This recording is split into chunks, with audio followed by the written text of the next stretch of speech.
Quiero darle la bienvenida a Virginia Velasco, está a mi derecha, senadora del Movimiento al Socialismo, mujer de pollera hoy en el ámbito legislativo. Gracias, Virginia, por estar acá y un placer tenerla nuevamente en esta montaña. Bueno, saludar a todo el país y bueno, desde luego, gracias por la invitación, ¿no? A su lado está Cecilia Requena, senadora de Comunidad Ciudadana, y además de formar parte de Comunidad Ciudadana, es una de las personas que más se ha interesado en el medio ambiente y lo está demostrando también desde la política, porque su bandera medioambiental está desde hace mucho antes. Gracias, Cecilia, por aceptar la invitación y darse la molestia de venir hasta acá. No, con todo gusto, Claudia, un gusto estar aquí con Gabriela, con Virginia y contigo. Nada, un saludo cordial a todos quienes nos están viendo. Gracias, Cecilia. Y también la bienvenida a Gabriela Montaño, que no estaba hace un tiempo en este Piedra, Papel y Tinta, ex ministra de Estado, ex presidenta del Senado, ex presidente de Diputados, salió junto a Evo Morales y Álvaro García Linera en esta tremenda crisis. El 2019 fue el rostro femenino en estos días de tanto sufrimiento para el país. Bienvenida, Gabriela. ¿Cómo están? Muy buen día, Claudia. Saludar a Virginia, saludar a Cecilia y a toda la población que nos ve. Un gusto poder estar en este espacio que sigue siendo necesario. Hablar de la mujer y la política me parece central en este tiempo. Yo he recibido de mi equipo de producción una lista. Me ha parecido interesante porque obviamente hay que hablar de este presente, del presente reciente y del pasado y del pasado y del pasado del pasado, porque las mujeres entramos en la política y en la historia sin permiso, ¿no? No necesitamos la actual norma que ya garantiza paridad, no necesitamos que nos den permiso. Las mujeres estuvimos en la historia y en la política desde antes de la fundación de entonces la República de Bolivia. Y aquí en la lista, miren, tengo Bartolina Sisa, Gregoria Paza, Juana Zurduy, Vicenta Juaristeguino, Úrsula Goizuela, voy a irme más adelante. Las mujeres en la Guerra del Chaco que estuvieron acompañando, luchando, Domitila Barrios de Chungara, María Barzola y las mujeres mineras. Más adelante, la primera presidenta mujer, Lidia Gayler Tejada, María Teresa Paz. Fue tremenda María Teresa Paz en el MNR, cómo la recuerdo. Nila Heredia, siempre en la lucha desde la izquierda del ELN, y hoy sigue en la SOFAM, fue presidente de la Comisión de la Verdad. Yanine Áñez, Amparo Carvajal, Remedios Loza, la primera mujer de pollera, cuando no entraban las mujeres de pollera al Parlamento, no las dejaban entrar. Casimira Rodríguez, primera ministra de Justicia de Evo Morales, que fue líder de las trabajadoras del hogar, y así la criticaban, ¿no? ¿Cómo una empleada va a ser, pues, ministra de Justicia? Y luego, en este último tiempo, Adriana Salvatierra, Susana Rivero, Teresa Morales, María Galindo, que sin tener una militancia es una mujer de la política, Karen Longarich es una mujer de la política, de la historia última, Patricia Arce, que le costó definitivamente andar de rodillas por entrar a la política, Isabel Vizcarra, que nos ha dejado recientemente desde otro ámbito. Miren, cuando yo miraba la lista, digo, puede tener tantas formas la participación de la mujer y desde antes, ¿no? Creo que no es un fenómeno reciente. ¿Cómo entrarían en la reflexión? ¿Cómo abrirían esta página? ¿Quién se anima? Cecilia. Bueno, es impresionante la lista, ¿verdad? Has dicho, y he leído una partecita. Y todavía se podría añadir tantas mujeres que lo han hecho en condiciones mucho más adversas que las que tenemos hoy en el presente y que han luchado y han generado las condiciones para que hoy día tengamos, mencionabas la paridad, tengamos una ley contra la violencia política que fue pionera, eso hay que reconocer, que Bolivia fue pionera en el mundo entero y, en fin, la verdad es que creo que es bien importante reconocer esa pervivencia de una voluntad de ser parte. incluso en estructuras mucho más patriarcales y asfixiantes para las mujeres. Me parece, no sé si me ha caído No, el está micrófono. bien. Ahí estoy, ok. ¿Se cayó? Se cayó. Lo vamos a solucionar enseguida para no tener problemas. Ahí está. Pero sigue, Cecilia, por favor. Y mujeres tan diversas, ¿no? Tal vez eso es importante remarcar. Mujeres de muy diversa procedencia y que además han creado un rastro, diría yo, de enorme valor. Eso me parece súper importante. Las mujeres, prácticamente todas las que has leído, han dejado un rastro de... puede haber alguna polémica en alguna de ellas más recientes, pero un rastro de respeto, de haber hecho las cosas de manera consistente con el bien común, en fin, desde diversos ámbitos. Eso me parece súper valioso. Creo que cierro con esto. Creo que es más fácil, no hay garantías, pero creo que es más fácil conectarse con el bien común, que para mí tiene todo que ver además con tiempos más largos. Es una cuestión ética para mí, en qué tiempo, en qué lapso de tiempo estás pensando, por ejemplo, en una política pública, ¿no? ¿Cuáles son? Creo que las mujeres tienen una tendencia más natural a pensar en los rebotes adicionales, tal vez porque tienen muy presente el asunto de los hijos. Y lo digo siendo una mujer que no tengo hijos yo misma, pero creo que hay una perspectiva de más largo plazo y creo que eso marca, es uno de los elementos que podría decir que marca la participación de las mujeres en la política. Virginia, ¿tiene sentido hablar de las mujeres y por qué hay que hablar por separado de las mujeres en la política y de los hombres en la política? Y por último, ¿las mujeres somos mejores que los hombres en la política? Mira, Claudia, las mujeres hemos dejado huellas. Las mujeres somos motor de la economía. Las mujeres hemos luchado sin intereses. Y las mujeres seguimos luchando todavía en ese ámbito de machista, patriarcado todavía existe. Pero más allá de aquello, nos han dejado esos legajos. Es decir, por ejemplo, la compañera que en paz descanse, la Remedios Loza, ha sido la primera mujer que ingresó al Parlamento frente a todos los varones para que pueda romper esas barreras. 1. 2. Las mujeres indígenas, aymaras, quechuas, no hemos tenido esa oportunidad de entrar a las universidades en una época. Eran muy discriminadas. Pero gracias a esa lucha de Bartolina Sisa, Genoveva Ríos y etcétera, etcétera, teníamos que abrir esas barreras, levantar esas piedras para poder llegar al objetivo que tenemos para llegar. Lo político, lo social, lo económico y etcétera, etcétera. Entonces, mire cómo hemos avanzado poco en poco y todavía nos falta avanzar. Yo creo que ahí, como hemos visto ese rato, a la vicepresidente insulta la misma mujer. La misma mujer. Eso es indignante. O sea, el ataque es el mismo mujer que te discrimina a veces, en vez de que tú, que la apoyas a una mujer, apoyan al varón. Así es. Pues esas barreras todavía hay que romper. Y yo creo que en eso tendríamos que apostar de manera unida las mujeres para romper el machismo, violencia psicológica, física, económica, etcétera, para que realmente una mujer esté pues liderando el país. Ahorita todavía no lo tenemos. Ha sido una mujer valiente, la Lidia Gayler, que tomó la batuta de llevar el Estado. Pero no hay ahorita una mujer. Bueno, pasó Janine Áñez por la silla presidencial, Virginia. Obviamente, pero ha sido un momento muy crítico, también en la ruptura constitucional, etcétera. No ha sido una mujer que entró democráticamente, etcétera. Entonces, hay muchos para poder, yo creo que debatir, ¿no? Pero ahí las mujeres hemos avanzado. Y la misma Constitución dice el marco de las 36 naciones. Eso nos abre las barreras. Y obviamente hemos avanzado con las normativas, etcétera.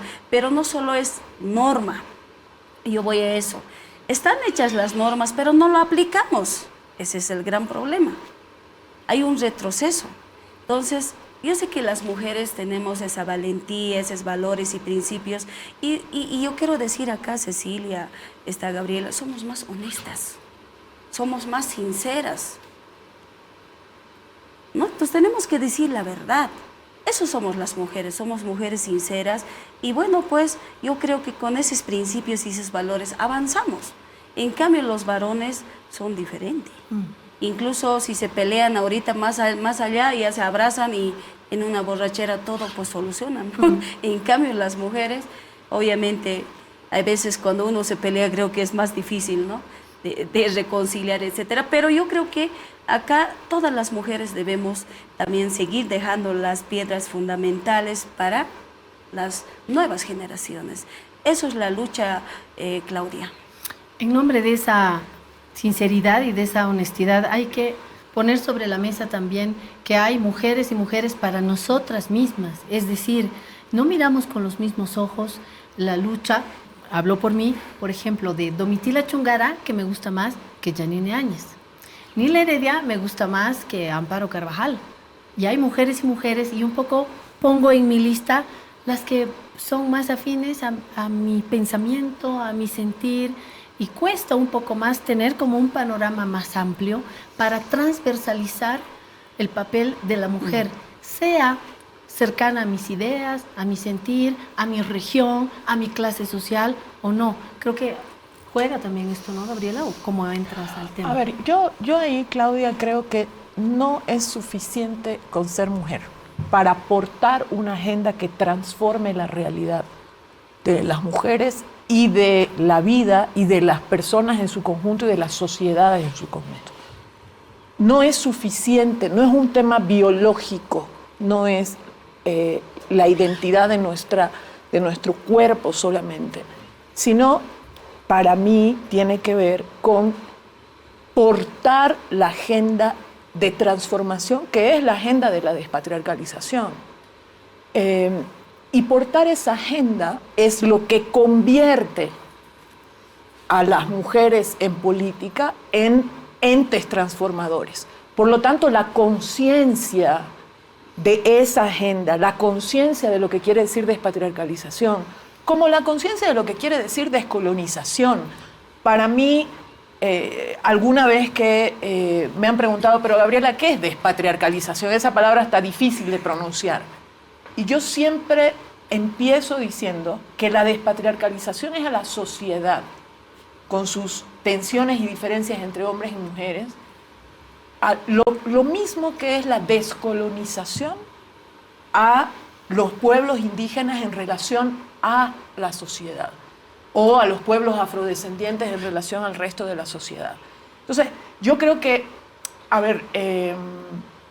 despatriarcalizar implica transformar desde la vida cotidiana diaria, en la familia, en la sociedad, hasta el Estado, o desde el Estado hasta lo cotidiano. Por lo tanto, quienes creemos y defendemos una agenda de despatriarcalización, creemos que ahí está el corazón de la transformación del mundo, no solamente de la transformación de mi realidad hoy de Gabriela Montaño, no, o de las mujeres en Bolivia, sino en el mundo entero, porque se concentra una contradicción. Las diferencias entre hombres y mujeres y las inequidades entre hombres y mujeres son uno de los nudos gordianos, igual que es la diferencia entre quien concentra el dinero y el trabajador que aporta su fuerza de trabajo. Esa diferencia, ese desbalance, es lo mismo entre hombres y mujeres en términos de poder. Por lo tanto, para mí no se trata solamente de mi físico, sino se trata de lo que creo y lo que defiendo, mis ideas. Esas son las que finalmente van a transformar. Y detrás de esas ideas, Colita, Gabriela, dices, y las voy a tutear, así allano mi camino de una vez. Detrás de lo que dices, Gabriela, siento que está esta tensión basada en la desigualdad. Hombres, mujeres, pero también indígenas, no indígenas. Es decir, ¿tomas estas dos banderas paralelamente? Sí, y hay mujeres, como decía Virginia, que en su vida, en su historia personal, concentran varias de esas desigualdades. Concentran ser mujer, concentran ser indígena, concentran ser pobre. Y ahí es donde está la mayor inequidad y la mayor desigualdad de este país y del mundo. Porque sucede con una mujer trabajadora afrodescendiente en Colombia y sucede en Bolivia con una mujer indígena en área rural. Sobre todo sigue habiendo esa diferencia entre área rural y área urbana, aunque hayamos intentado pelear contra ella y hayamos avanzado en muchas cosas. Porque para mí haber llegado a ser y seguir sosteniendo entre los primeros 5 puestos de participación de las mujeres en la Asamblea Legislativa Plurinacional en el mundo entero.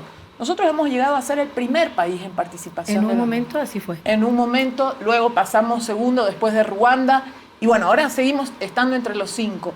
Pero esto, lo que quiero decir es, no es solo cantidad, no es solo que, bueno, somos casi 50-50, no, es calidad. Y es calidad no porque las mujeres biológicamente seamos algo mejor, sino porque las mujeres portamos una agenda que pretende transformar la realidad. Ahora, si yo soy una mujer que me siento en el Parlamento a apoyar normas, decisiones políticas o política pública que me va a hacer retroceder en derechos, pues entonces, ¿cuál es la alegría o la novedad de esto? Si soy una mujer que me siento en el Parlamento o en un espacio del órgano ejecutivo o en un consejo municipal o en donde sea, a transformar la realidad para avanzar en términos de derechos, ahí sí nuestra potencia transformadora se despliega, ¿no? Uh-huh. ¿Les hace sentido al mismo tiempo de decirles no esperen que les ceda la palabra, siéntanse libres por favor para intervenir? ¿Les hace sentido esto? Y mientras escuchaba pensaba también en los distintos momentos de la historia. Hoy la participación de las actuales mujeres que están en el poder político, público, en las calles, hemos citado a feministas, por ejemplo, que no están en la Asamblea Legislativa, pero que están haciendo algo, o la Chabela Vizcarra en Café Semilla Juvenil, o Julieta Paredes en su columna, hoy están incidiendo más que en 1952, cuando las mujeres no votaban, pero tenían también una agenda, o antes de... ¿Será que hay momentos más privilegiados para la mujer? ¿O en los que las mujeres han hecho más bien un tiempo más privilegiado que hoy? ¿O es una falsa pregunta? No sé cómo miran esto. Yo creo que no se puede negar que ha habido avances, ¿no? Y cuando esos avances son de contexto o, digamos, habilitantes, ¿no? Que facilitan las cosas, eso no se lo puede desconocer, ¿no? Y sobre todo porque además esos avances son parte de la lucha, ¿no? Y de los logros. Entonces, me parece que es importante reconocer eso. Lo que no quiere decir es que en contextos mucho más adversos no haya habido mujeres Exacto. haciendo cosas fundamentales. Los nombres que has leído y de los que hemos hablado hace un ratito así lo demuestran. Y es importante porque entonces hay una progresión hacia los derechos, para retomar lo que decía Gabriela. Al mismo tiempo, y eso es algo que podemos ver también en la Asamblea, no necesariamente, por ejemplo, Sonia Montaño habla de la representación sustantiva, no necesariamente todas las mujeres tienen lo que sería una representación sustantiva en el sentido de encarnar y promover y luchar por una agenda de ampliación de derechos o de, qué sé yo, contribuir a seguir derrumbando el patriarcado. No necesariamente. O sea, es un trabajo complejo, diría yo, de conciencia y de posturas que no necesariamente todo el mundo ha desarrollado o ha querido desarrollar, ¿no? A veces también son opciones.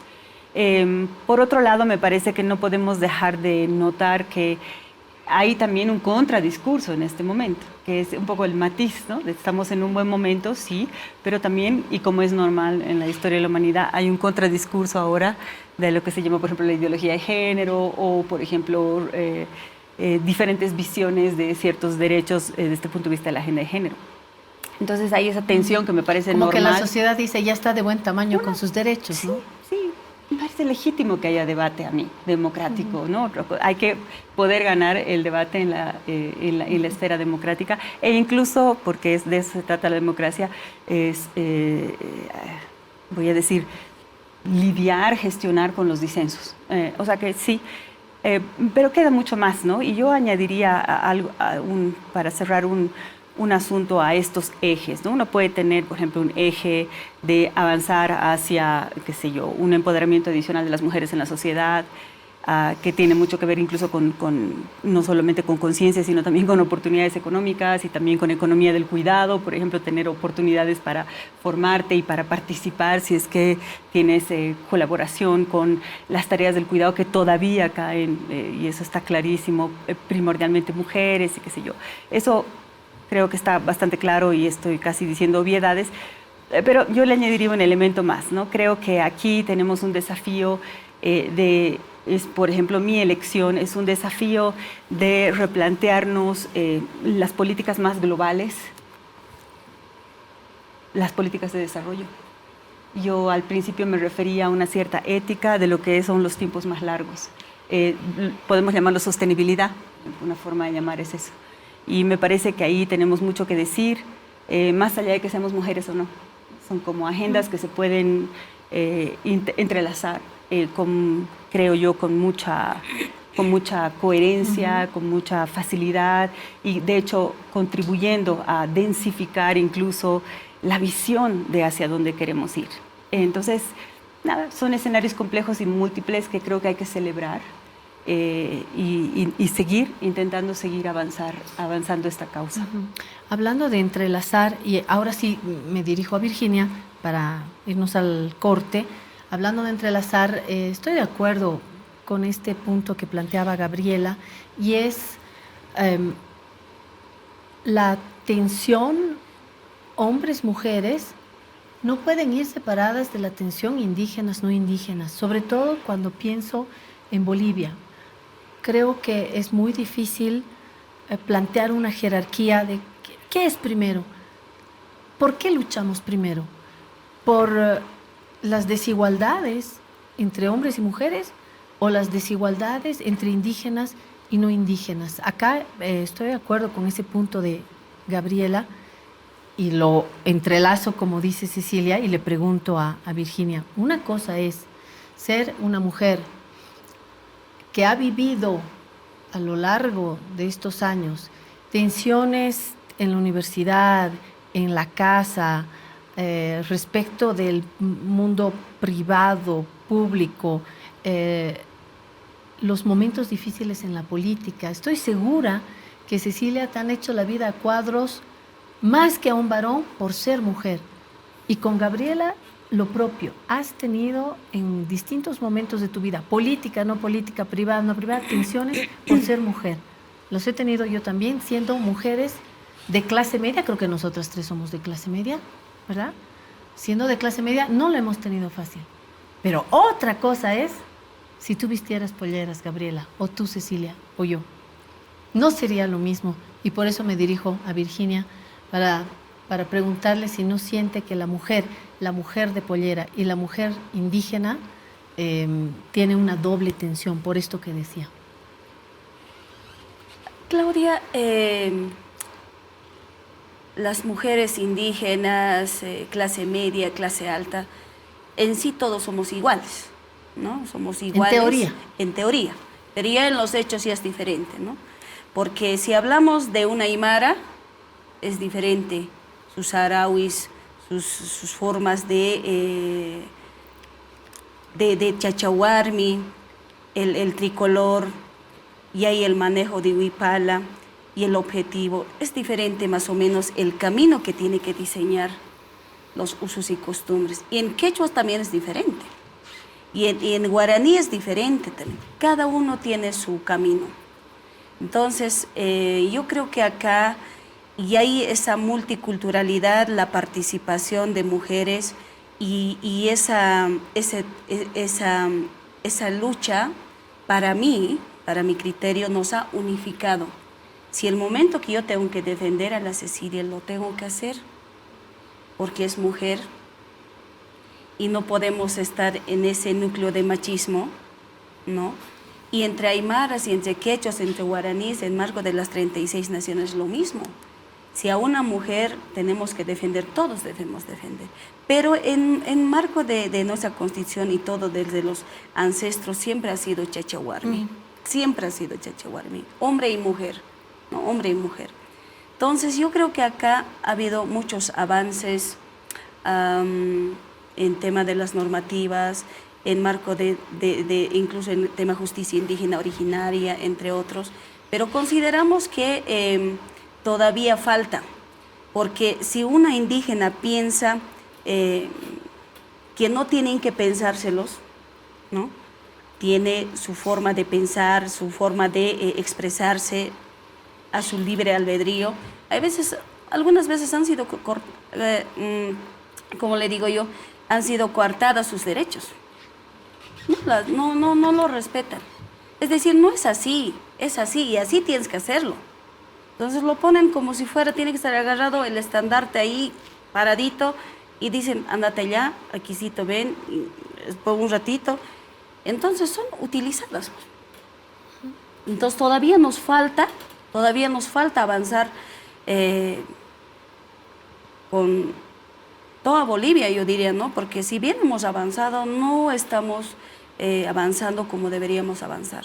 Todavía ahí sigue discriminación, ahí sigue humillación, hay nuestras hermanas concejalas, todavía sufren siendo alcaldesas. Ahorita no tenemos ni una gobernadora mujer, ¿no? No tenemos, todos son varones. Entonces hay mucho que todavía tenemos que pelear por una agenda, por un objetivo, por seguir empoderando a las mujeres. Pero ¿cómo empoderamos? Cómo tendríamos que trabajar.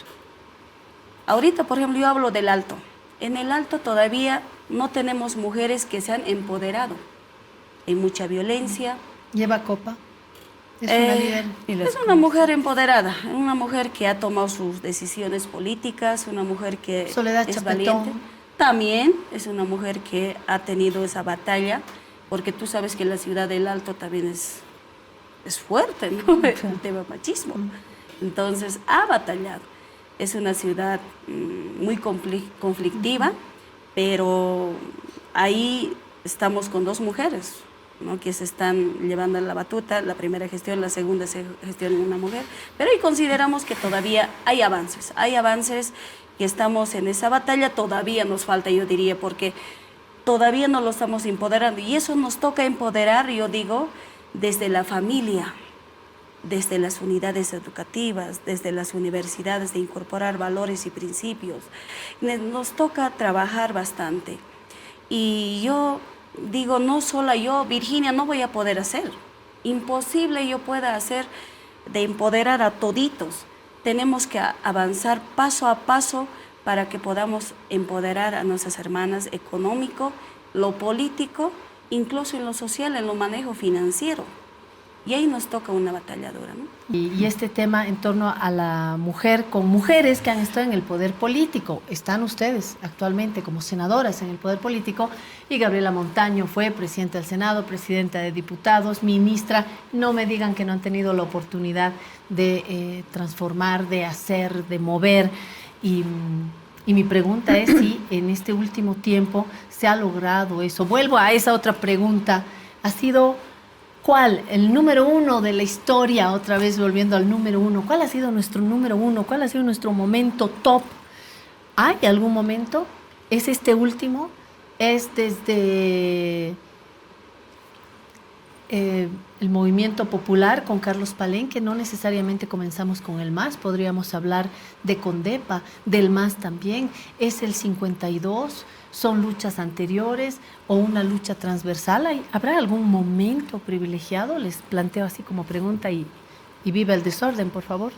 Yo, Claudia, creo que, a ver, es muy difícil definir un momento histórico porque hay unas cadenas que a veces de sucesos que a veces tienen momentos largos de bajón social en el cual no se transforma, no se avanza, y otros más cortos, momentos que condensan los debates muy fuertemente. Para mí el proceso constituyente boliviano reciente es un momento indudablemente importante si hablamos de los últimos 15 años o 20 años. Es un momento en el que luego de una crisis estatal y societal muy fuerte, se encuentra una respuesta por la vía pacífica y el debate democrático. Y tuvimos a una mujer como presidenta. Y tuvimos a una Silvia mujer Lazarte, indígena como presidenta de esa asamblea constituyente. Entonces, que tenía también ciertas ideas conservadoras, ¿no? Es decir, Qué interesante que lo menciones.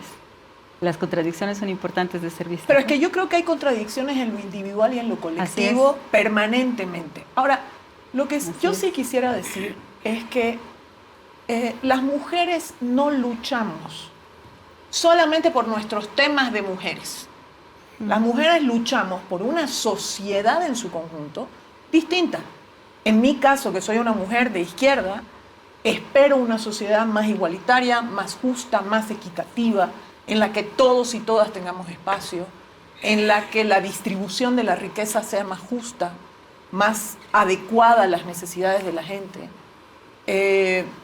Lucho también por temas generacionales, lucho también por la población LGBTIQ de nuestro país y del mundo. Lucho, o sea, hay una transversalidad de cosas. Las mujeres hablamos de economía, las mujeres hablamos de salud, las mujeres no hablamos solo de nuestros temitas, ¿no? Pero eso no quiere decir que esos nuestros temitas, entre comillas, que algunos quieren poner en la esquina de la discusión y del debate político. Yo alguna vez dije, para mí es tan importante discutir los derechos de las mujeres como discutir la nacionalización versus la privatización en el campo económico de nuestras empresas estratégicas. Es igual de importante. Y además, ahí quiero volver a partir de esto a que no solamente discutimos nuestros temitas, no nos vamos a quedar en la esquina acoquinadas, vamos a debatir de todos los temas, porque nuestra voz es necesaria en todos los temas. Pero la segunda cosa es que nosotros estamos intentando transformar la vida de hombres y mujeres. Porque, ojo, la sociedad, digamos, ha destruido las posibilidades de millones de hombres en el mundo y en nuestro país, en muchos sentidos. Los ha convertido solamente en proveedores durante mucho tiempo. La lógica de que el proveedor tiene que responder y llevar la plata a la casa y punto, y esa es su tarea, el resto no importa. Eso les ha destruido la vida, les ha destruido la cabeza, les ha destruido los sentimientos. Por lo tanto, no estamos peleando solamente por las mujeres, sino también estamos peleando por toda la sociedad, porque estamos seguras que una sociedad más equitativa va a ser una sociedad mejor. hay que admitir entonces que si estamos luchando por toda la sociedad, hay que admitir que cuando decimos sociedad patriarcal, la sociedad patriarcal no solamente ha sido consolidada por los varones, sino también por las mujeres. Es decir, mi abuela ha consolidado también una sociedad patriarcal. Y muchas de nosotras contribuimos en esa estructura. Y lo mismo cuando hablamos de descolonización, somos una sociedad que en su conjunto es heredera de la colonia. Mujeres también, somos herederas de estructuras coloniales. Y también sostenemos el patriarcado. O sea, no es que luchemos contra el patriarcado porque no tenemos nosotras, tan lindas, no tenemos nada que ver contra el patriarcado. Nuestras madres, nuestras abuelas y nosotras mismas llevamos cargas patriarcales. Entonces hay que mirarse al espejo también y tener conciencia de esto, ¿no? Digo. Bueno, mire, las mujeres somos la punta de lanza. Desde antes. ¿Quiénes iban a las marchas, a los bloqueos? Somos las mujeres. Las mujeres pelamos la economía del país. Las mujeres, más allá de no ser enfermeras, somos enfermeras porque en el campo los mamás nos han curado con medicinas tradicionales a no tener salud, digamos, ¿no?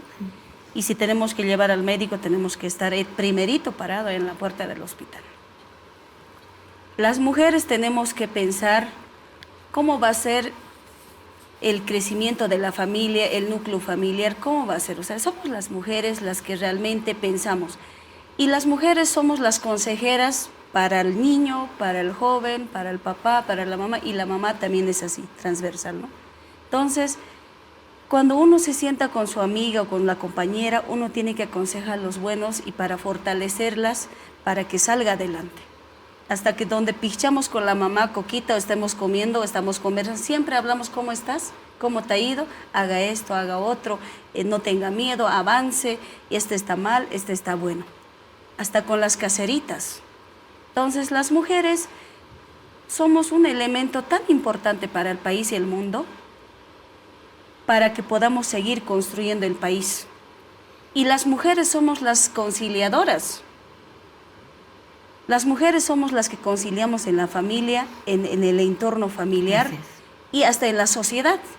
Y en la política también. En la política, como te digo, por eso en la sociedad somos las que te decimos, a ver, ¿cómo va a ser? Haremos esto, hagamos otro, conciliemos de esta forma, o pongamos esto así, y así somos las mujeres. Y eso también hay que admitir, que no hubo que esperar a que ustedes sean senadoras, presidenta del Senado, presidenta de diputados, ministras, no hubo que esperar para que las mujeres ya asuman poder desde otras estructuras, desde la manifestación, desde las calles, desde ahí también se puede ejercer muchísimo poder, desde el periodismo, si no, pregúntenle a Ana María Romero, es decir, no hay que tener una corona en un palacio político para ejercer poder, y ahí las luchas yo creo que vienen desde antes, ¿no? A mí me gustaría, siguiendo tu razonamiento, por ejemplo, en el tema que dices que me caracteriza, que es el ambiental, que a mí me resulta limitado ese término, ¿no? Porque al final es una transversal y me parece que tiene mucho que ver con los modelos de desarrollo, economía, cosas que van más allá. Pero más allá de eso, a propósito de esto que tú dices, el movimiento, voy a tomar el término ambientalista, está marcado por mujeres. O sea, 2/3 de las personas que están dando esa batalla son mujeres, incluidas las mujeres, ¿no? Por ejemplo, como las que están luchando en Tariquía, como las que están luchando en el Tibnis, ¿no? Como las que están luchando en Rurrenabaque, que en este momento muchas son, o sea, hay una mayoría clara de mujeres, que es lo que yo puedo decir después de décadas de estar en ese movimiento. Es una constatación más bien empírica. ¿Por qué? Que creo que tiene que ver con esa sensibilidad adicional, pero ahí quiero ir al punto de la contradicción, ¿no? Yo creo que lo que dice Virginia tiende a idealizarnos a ratos y hay que tener mucho cuidado con eso, porque lo decía también Gabriela, no somos, no tenemos una superioridad moral per se por el hecho de tener ovarios, ¿no ve? Eso es muy importante, pero quién sabe, haya que abrirse a ver ciertas características que sí son más femeninas. Creo que es mejor decirlo así, y muchos hombres pueden ser muy femeninos, y es que al final es una cuestión de taxonomía, de cómo ordenas, ¿no?, las cosas y las calificaciones. Pero creo que los esencialismos, hay que tener cuidado con los esencialismos, y también la capacidad de la autocrítica, ¿no? La capacidad de la autocrítica es importante. Entonces, vernos también de manera crítica con respecto, por ejemplo, a la representación que hemos estado logrando ahora. Necesitamos mucho más. En el Senado ahora somos más mujeres que hombres, ¿no? Eso voy a tener que decirlo gracias a Comunidad Ciudadana, que decidió que todas sus primeras senadoras eran mujeres. No solo paridad, sino que las primeras eran mujeres, y el 2019 eran todas. El 2018 se entró en una alianza adicional, y entonces Rodrigo Paz ha entrado de primer senador por Tarija, pero es la excepción. Y la verdad es que creo que se ha probado, aunque insuficientemente, Virginia, pero que podemos hablar, que podemos alcanzar consensos un poco más fácil. Todavía tenemos 3 años a un presidente hombre, y yo alguna vez lo hemos discutido, ¿no? En el Pleno, además. Quién sabe, realmente lo obvio sería que volvamos a tener una presidenta mujer del Senado. Gabriela ha sido cuando no había mayoría de mujeres, entiendo que era así. Okay, entonces creo que ahí tenemos como cosas pendientes en las que también tenemos que ahora, debatir. En nombre de la honestidad y la sinceridad también que mencionó Virginia, yo me niego a repetir una presidenta mujer como Yanine Áñez. Yo me niego a apoyar a una mujer que ha pateado en el piso a la asambleísta Muriel Cruz en Santa Cruz, porque han sido mujeres. Eso. Es decir, me niego a prestar apoyo y apoyar a mujeres abusivas, a mujeres racistas. Ahí a mí se me acaba la sororidad. De hecho, hablando de sororidad,